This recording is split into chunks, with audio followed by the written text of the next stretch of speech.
Chapter 1. A Gentleman Experiences Real Life. A gentleman knows how to make others feel comfortable.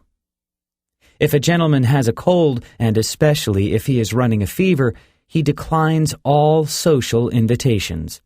If it is possible, he even stays away from the office. Even if he lives alone, a gentleman never drinks milk directly from the container. A gentleman knows that unseemly habits, although they may seem innocuous, can easily become hard or even impossible to break. A gentleman and his cell phone. Although cell phones have become ubiquitous in the modern world, a gentleman does his best to use his cell phone in the most unobtrusive manner possible. He knows that while many may consider a cell phone to be a necessity, there is no reason he should be obnoxious when using one. In fact, cell phones and even wireless headsets have become so common that no one is likely to be impressed by the fact that a gentleman owns one. He need not flaunt his newest gadgets, no matter how expensive or cutting-edge they may be, in hopes of impressing others with his social or professional status.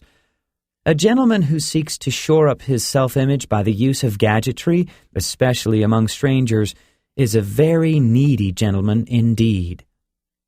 A gentleman knows that incessant use of his cell phone can only make it clear that he values the person on the other end of the telephone conversation far more highly than the persons who are in his company.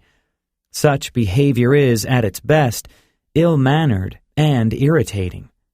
At its worst, it grows tedious and may well lead to unpleasant confrontations with total strangers, theater ushers, train conductors, or airport security.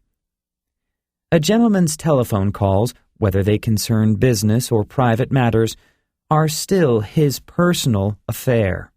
He does not force others to listen while he negotiates a real estate deal, while he makes plans for a Saturday night outing, or while he recreates in vivid detail every play of the past weekend's rugby game.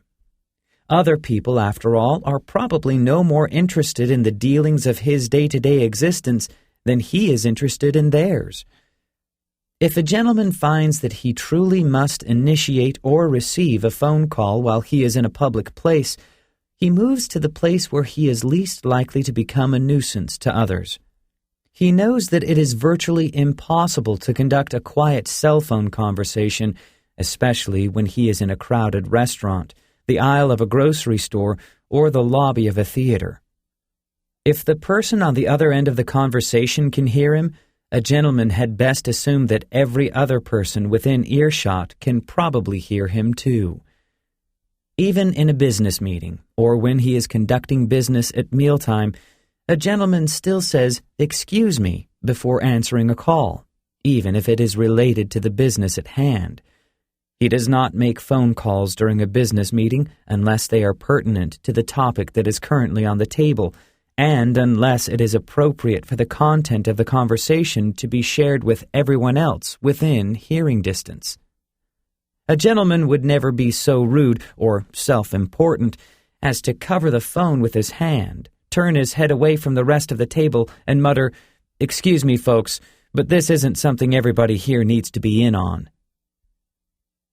A gentleman knows that it is appropriate for him to use his cell phone if he is alone, if he is certain that his conversation will not disturb or annoy others, if he is a doctor receiving a call from his answering service or from his office, if he is a father expecting a report from his children or from their babysitter, if he is at a raucous event such as a football game, where his shouting will only add to the general uproar, if it is truly necessary for him to bring another person into the conversation at a business meeting at that very moment, if he truly believes there is a chance that an emergency is in the offing. A gentleman does not use his cell phone when he is behind the wheel of a vehicle of any type, in the midst of a church service or during a theater performance, a movie, or at a concert, at a table in a restaurant of any type, be it fast food or first class, in the waiting room, or in the examining room at a doctor's office. When standing in line at the grocery store, the post office, a deli, or any other place where customers may find themselves trapped as unwilling witnesses to his conversation. In an elevator, unless he is alone or in the company of only friends or co-workers. In the workout room at his gym. On the quiet car of a train. In the cabin of an airplane, unless some actual dire emergency demands it. In any place where signage or a public announcement notifies him that the use of cell phones is not permitted. A gentleman who happens to be a doctor checks his pager with an usher or changes it to the silent setting. However, if he is a real estate agent out for an evening at the theater, he turns off his pager and his cell phone entirely. A real estate closing is not a life-threatening emergency.